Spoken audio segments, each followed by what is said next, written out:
maalintii salaasadii kadib markii golaha cusub ee wakiiladu ay yeesheen fadhigoodii ugu horreeyay kuna doorteen shirguddoonka golaha ayaa haddaba waxaa soo baxday sheeko la xidhiidha mudane ka tirsan xisbiga kulmiye oo u codeeyey shirguddoonka ay wateen mucaaradku gaar ahaana guddoomiyaha cusub ee golaha wakiilada cabdirasaaq khaliif axmed waxaana mudanahaasi si weyn u naqdiyey xisbiga muxaafadka ee kulmiye xukuumadda iyo taageerayaasha xisbigaasiba iyadoo qaarkood ay ku tilmaameen nin iyaga khiyaameeyey isla markaasina dhabarjabiyey taageeradii xisbiga ee ahaan yaasiin xaaji maxamuud faratoon uu noqdo guddoomiyaha cusub ee golaha wakiilada ninkaasi waa axmed nuur guruuje oo ah mudane ka soo baxay xisbiga kulmiye hadda ayuu fadhiyaa hortayda xildhibaan guruuje soo dhawow walaal aad baad u mahadsantahay siyaasiyiinta xisbiga kulmiye ee muxaafadka ah hadday yihiin kuwa xukuumadda iyo taageerayaashuba waxay kugu eedeeyeen inaad khiyaamaysay oo aanad caddaynin mowqifkaaga ka hor codbixinta loo qaadayo shirguddoonka adigu ma aaminsan tahay inaad samaysay wax khiyaamaa anigu garan maayo sabab loo isticmaalo ereyga khiyaama amaba meeshaba loo soo geliyo mowqifka munaasabadda ay ahayd in lagu caddeeyaana waxay ahayd golahana mowqifkayga waan ku caddeeyey ciddii ay la ahayd in danta qaranku ku jirtana waan codeeyey habeenkii ka horreeyey codbixinta hoteelka la yidhaahdo granhandi ee ku yaala galbeedka magaalada hargeysa ayaa xisbiga kulmiya waxa uu ku soo bandhigay sawirada mudanayaal uu sheegay inay u codayn doonaan xildhibaan yaasiin faratoon oo ay u sharaxeen guddoomiyaha golaha adiguna raggii halkaa joogay baad ka mid ahayd habeenkaasi ballanqaad ma samaysay ah in subaxaad u codaynayso xildhibaan faratoon bisraaxatan habeenkaa laysma weydiineynin ballanqaad iyo bromays laysla gelayo shirkuna hudheelkaa wuxuu ka socday 2 maalmood 2 habeenna waa loo hoyday anigu maalintii hore ma tegin cidinayguma soo wargelina ma ogeyn maalintii dambe 6dii galabnimo ayaan tegey anigoo ballantayadu ahayd inaan 7 habeennimo howlaan leeyahay dib uga soo noqdo kuwaasoo markii dambe wax iska bedeleenoo talooyin badan iyo waayo badan oo jiray oo talooyin ahaa lasoo jeedinayay la yidhi meesha hala sexdo adugu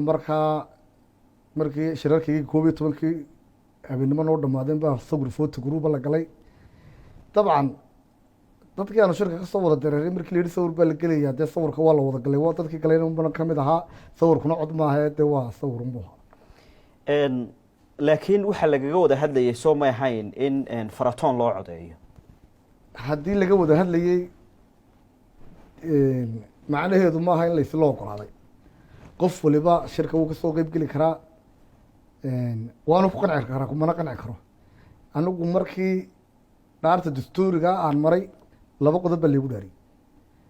oo ah inaad daacad u tahay diinta islaamka iyo waddanka somalilan danta somalilan waxaan u arkay inay ku jirto mabda'ii aan sheegay ee isu dheelitirka hay-adaha dowladda kaana waxaan ka soo qaatay sunnaha iyo taariikhda dheer ee guddoomiyaha baarlamaanku caalamka leeyahay baarlamaanka adduunka ugu daaweyneyey maxamedow waa ka ingiriiska xilligii boqortooyada xoogga lahayd ee aanay jirin dimuqraadiyaddu ayaa ingiriisku dad ka wakiila dadkoo baarlamaana samaysta baarlamaanku wuxuu ahaa ka shacbiga u hadla mar walbana ay wajahaan oo ay murmaan boqortooyada ingiriisku ninka baarlamaanka sbiikarka u ah ee go-aankii golahee dadka dantiisa ka hadlayey sida way daldali jirtay kadib 1255 boqortooyadii ingiriiska iyo baarlamaanka axdi bay galeen lidhaa magna kaarta oo caana kaasoo boqortooyadii awooddii ay ku wareejisay bulshada boqortooyadiina laga dhigay mid xushmadeed ingiriisku waxay markaa dhaqan ka dhigeen iyagoo xusaaya raggii la deldelay ee sbiikarada ahaa inaan weligeed ba sbiikarka laysu sharxin xisbiga aqlabiyadda noqda leberka ama conservativeka ayaa isku rixriixa hebelow noqo booska lamaba soo doonto sidaa darteed booskan sbiikarku mar walba wuxuu ku habboon yahay qof dowladda challenge garaynaya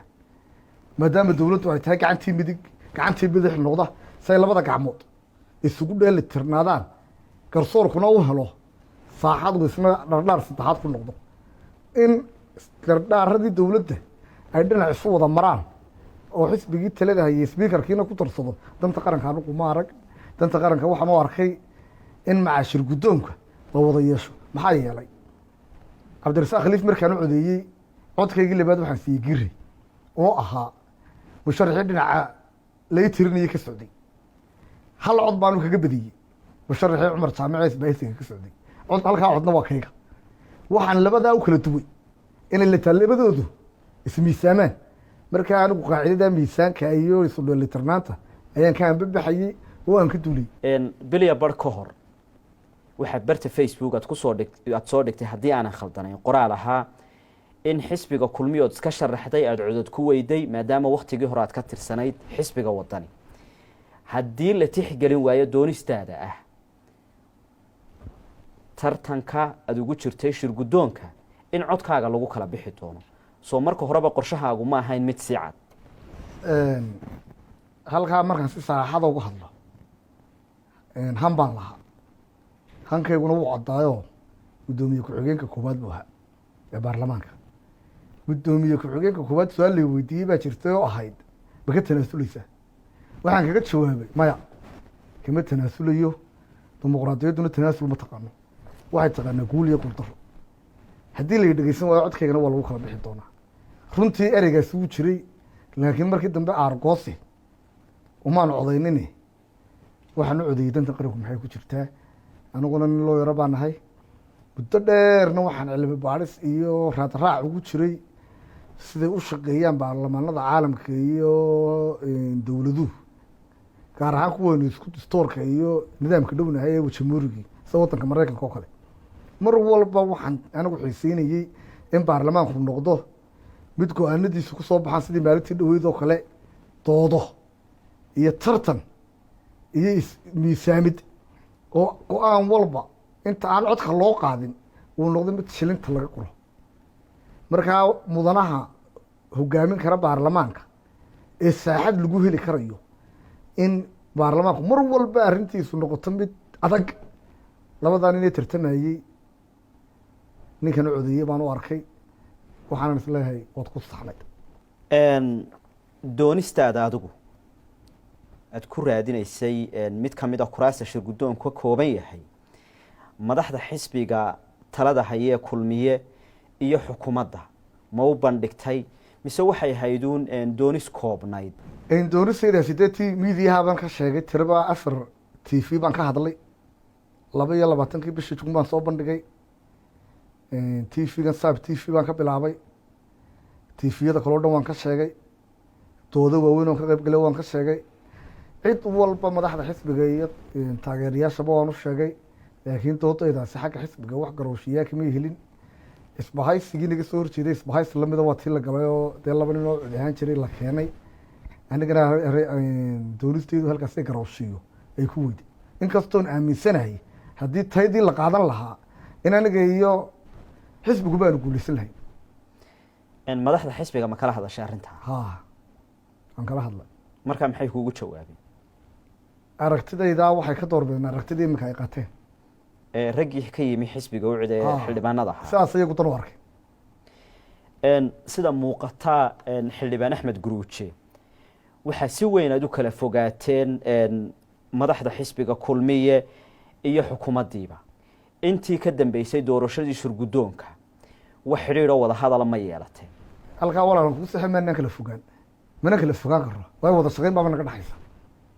aniguna mudano baarlamaankii ka tirsan oo xisbigii kasoo baxay baan ahay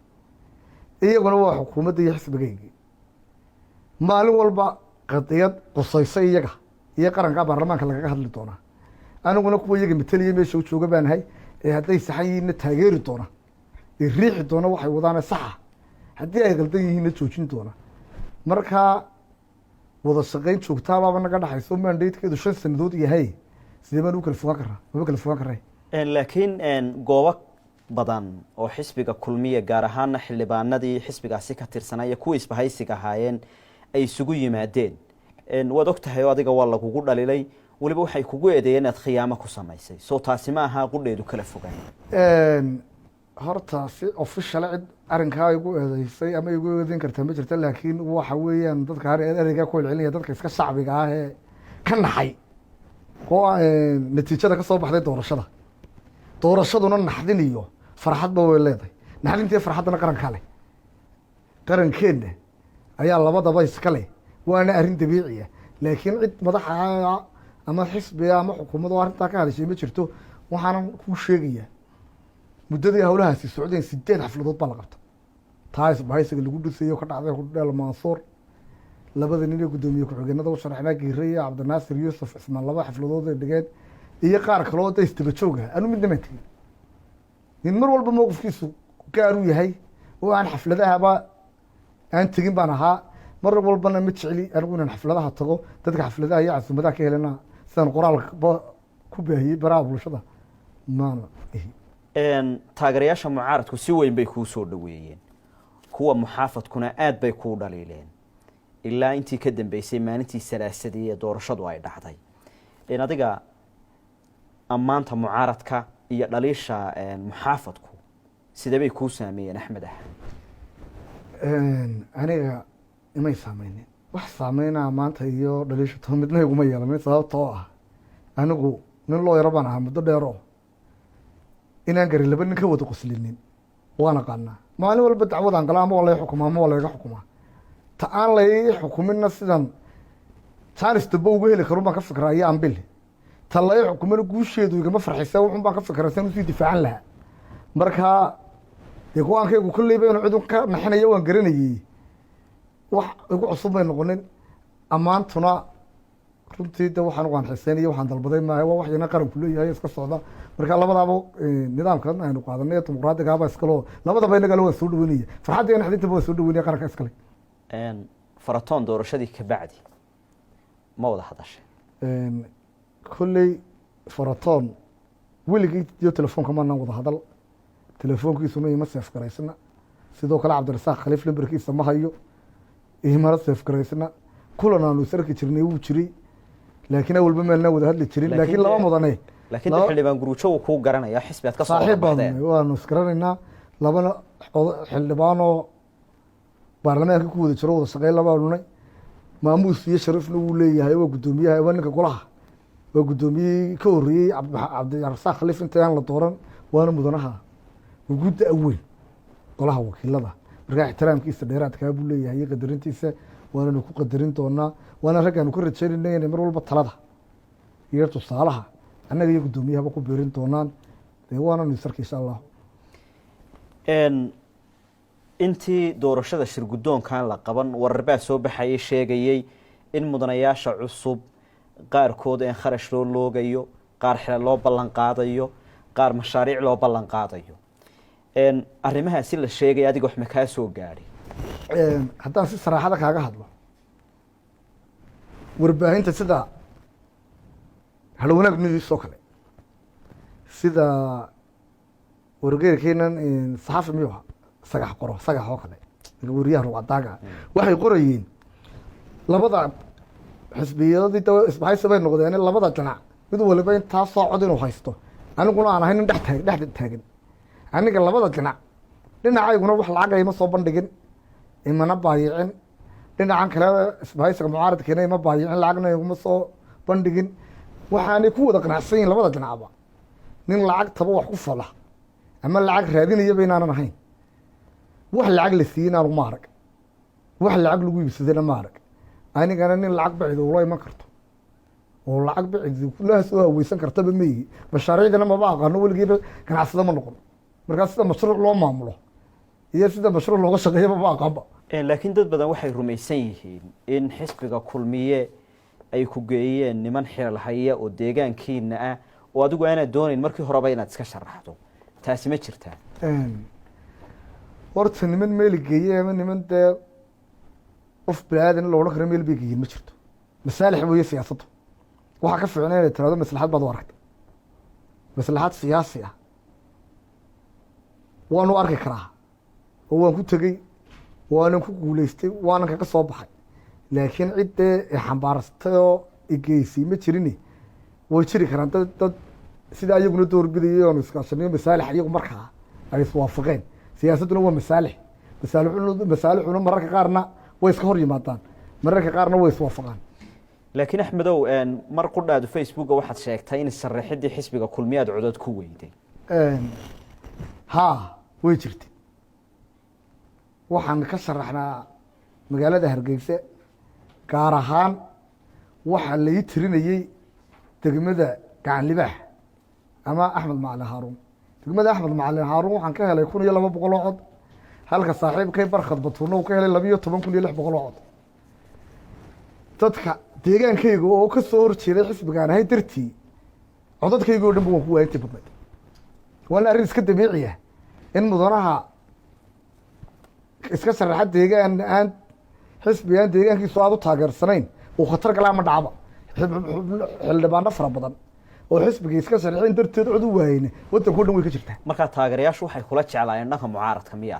deegaanka aan ka soo jeedo ayaa dadkii soo badnaa xagga mucaaradka aniguna qabyaaladda inaan la dagaalamo oo aan xisbiyo muujiyo ayaan isu biimeeyey habeenaya maalinba dood bay ahayd sharaxaad dheeraada iyo campaign dheeraada iyo hawl dheeraada oo dadka xisbiyada mucaaradka ka sharaxan aan haysanin ayaan aniga haysatay waayo anigu waxaan dadka ka dhaadhicinaya xukuumadda waxaan ka dhaadhicinaya xisbiga waxaan ka dhaadhicinaya waxqabadkooda aniga iska dhaadhicinayay laakiin ragga kale la tartamaya iyagun baa iswaday oo iska dhaadhicinaya intaa waxba su'aalo lagama weydiinin maadaama deegaanku xagga u badnaa waana arrin dabiici iyo dimuqraadiyad u leedahay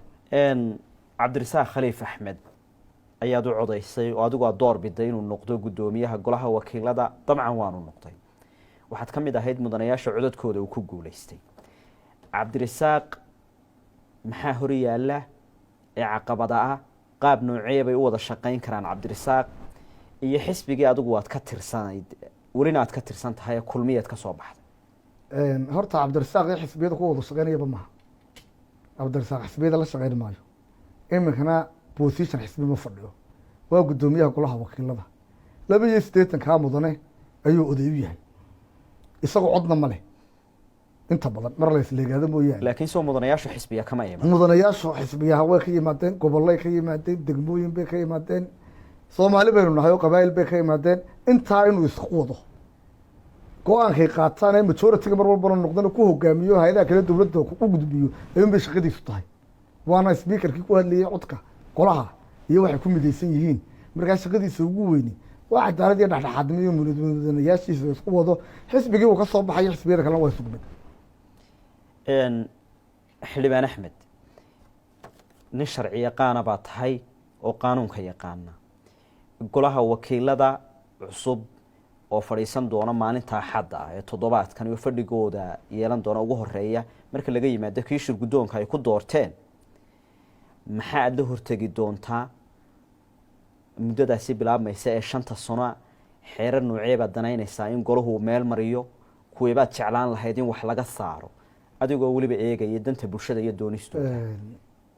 waxaan danaynayaa waxay marka horeba aan dadka iyo ummadda ballanta kula galay ee ahaa in sharcigu sarreeyo waddankeenuna noqdo mid sharciyad ku wada socda qof walibana yaqaano sharcigiisa oo aanu dhaafin haddii uu dhaafana karto waxaa qabanaya xukuumadduna sharciga ku socoto xisbiyaduna sharciga ku socdaan bulshaduna sharciga ku socoto qodobka labaad een danaynaya waxa weeye in hay'adaha dowladdu isu dheelitiraadaan oo nidaamkan dastuurkeena ku qoran ee check-and balance-ku hirgalo waxaa kaloo danaynayaa mar walba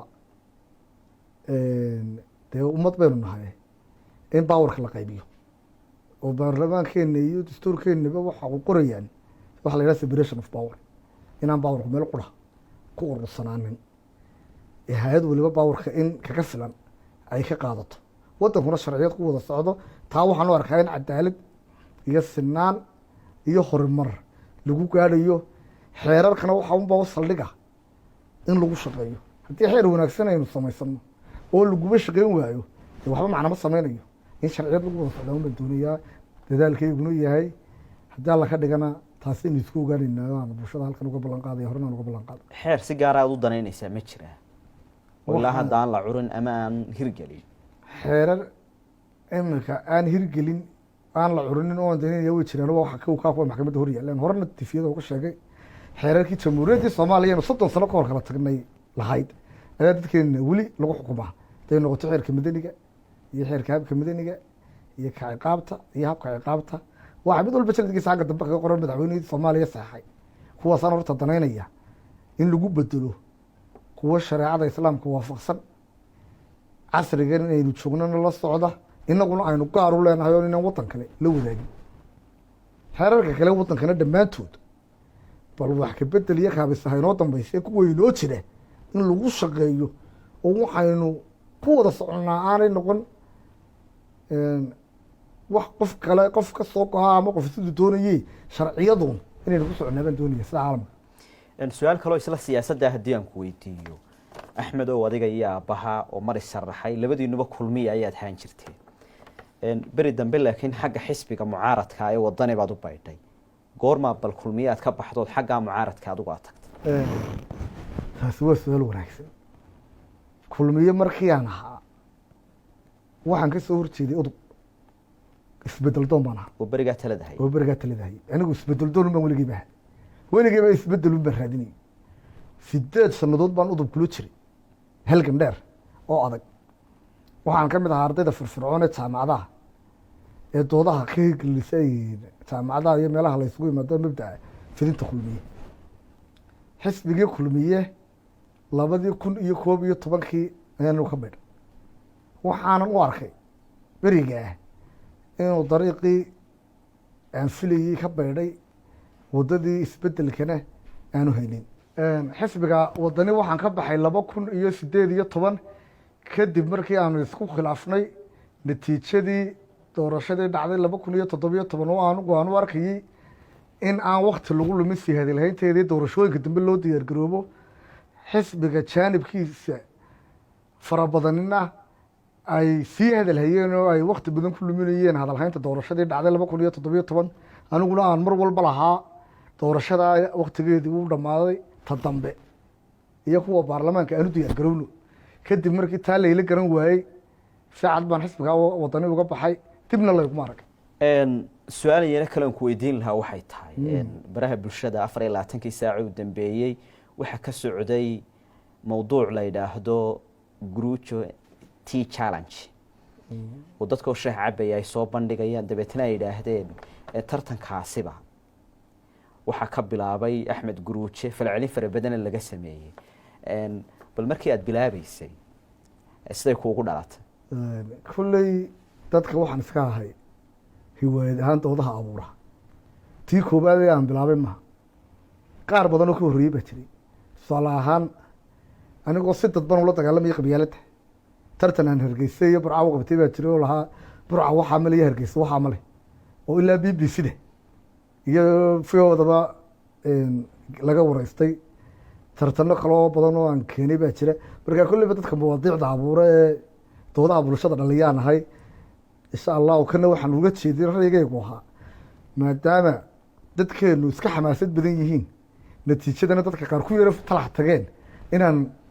bedelo ood xag kale oo xag kale u jeediyo si farxad loo wada shaahiyo ummadda oo dhan si farxad leh bay wada shaahisay waana khayr laba faa'iido way keentay oo dhalinyaradii arrinta sida serious-ka uga hadlayay capacity-gooduna aan u gaarsiisnayn inay hadallada la kala hadhaan ama xamaasaddu aanay jiidinin way bedeleen mawduucii oo mid walba isagoo qoslayo shaahaynaya saaxiibku yidhahdla shaahee taasi waa faa'iido dee meheradiina si wanaagsan baa shaahi looga iibsaday oo shaahiba waa la isku gaari waayey markaa natiijadii aynu ka filayniyo mid ka fiicniba way ka soo baxday markaa insha allahu midnimada aynu sii adkayno inu ku shaqeyno ayaa inoo dana guddoomiyaheena dhacay iyo guddoomiyaheena soo baxaya baarlamaanka oo dhanba waxa loo dhaariye ku shaqeynaya wadanta ummadda un mid cid gaara u shaqeynaya ma jiro aad iyo aad ayaad u mahadsan waa tahay mahadsantay saaxiib maxamed daawadayaalkaasi waxa uu ahaa xildhibaan axmed nuur yuusuf gruuje oo ah mudane ka tirsan golaha cusub ee wakiilada ee somalilan codayntii maalintii salaasadii dhacday ee lagu dooranayay shirguddoonka oo u codeeyey dhanka mucaaradkuna ay noqotay mid dood dhalisay mudanuhu waxa uu marti igu ahaa barnaamij gaaro waraysi aan kula yeeshay